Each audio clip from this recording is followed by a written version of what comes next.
Hello, welcome to my channel. Today we're looking for a Jane Doe, unidentified female. Now, they found her October 19th, 1981, and her estimated date of death is somewhere between 1969 and 1979. That's a 10-year span, ages 20 to 30.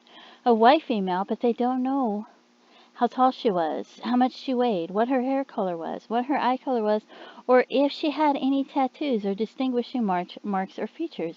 They don't really know anything about her. There was a crude cross made of sticks, and a shoelace was found near the area of the remains.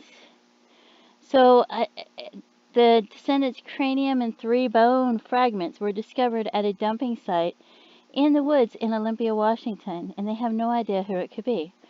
So when we go to look for somebody like that, here's some of the does that I found, and there's quite a few. You can probably see all the tabs. We have Donna Gail Manson, and she was 19, and this says 20 to 30, but I'm going to leave her in anyway because to me that's close enough. She went missing in Olympia, Washington, and the Jane Doe was found in Olympia, Washington. She's been missing since 1974, so that's right in that time frame.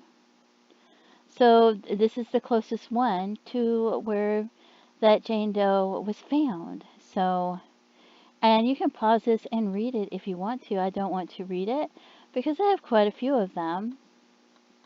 But I do like having it on here because when they find out who she is, this information won't be on here anymore like this. So, and then the next one, and I try to put them in order from closest to furthest away, but there's so many of them, I may not have gotten them in the exact order. Then we have this one, 1979, Tacoma, Washington, 23 years old. I'm not sure. I think that's about a half an hour away, but I'm not positive. Don't quote me on it. So there's a lot of them. And like I said, I'm not positive if I get them in the right order.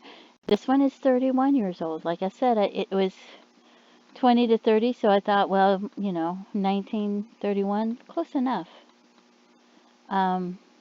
Maybe, maybe not, but they'll know because they're the experts. But I'm leaving them in here because I like to make sure I have, better to have too many than too few. So, and then there's this young lady. And I think there's some more, but I'm not sure. But these are the ones when I search, this is enough because I don't want to freeze my computer having too many tabs open. So,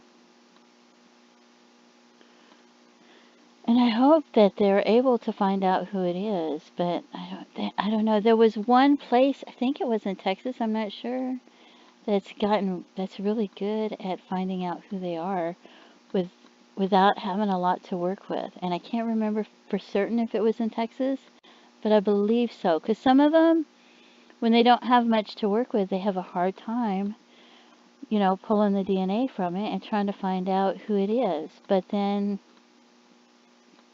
you know how things are. We're progressing leaps and bounds. So I'm thinking they might be able to find it out who it is if they.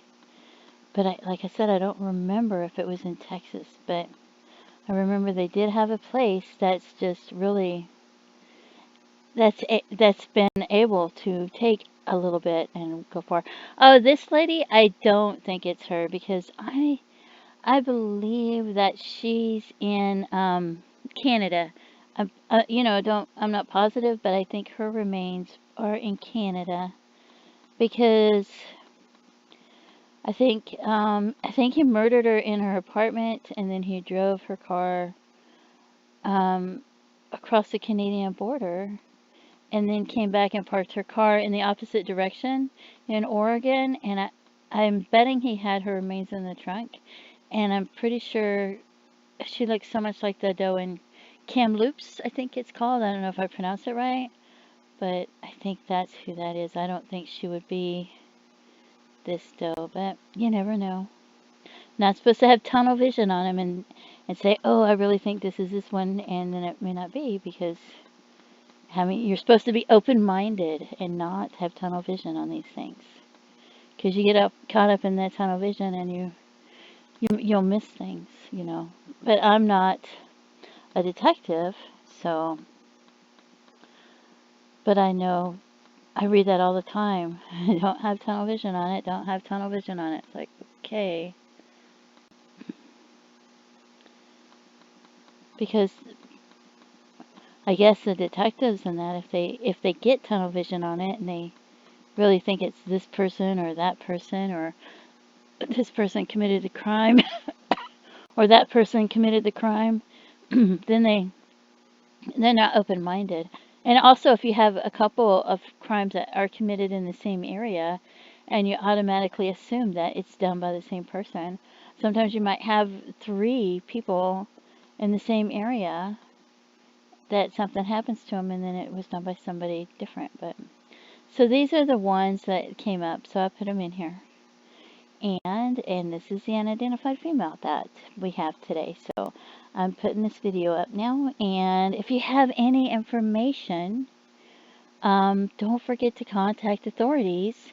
Email them, call them, CC them on any of these cases or any other cases. Even if it's been 20, 40 years, you heard it through the grapevine, you're not sure if it's true, you're not sure if it's going to help them. Contact them and let them know. And leave me a comment. I'm whispering so nobody knows. Just leave me a comment. Let me know. No. Anyway, thank you for tuning in. Have a great day. Bye bye.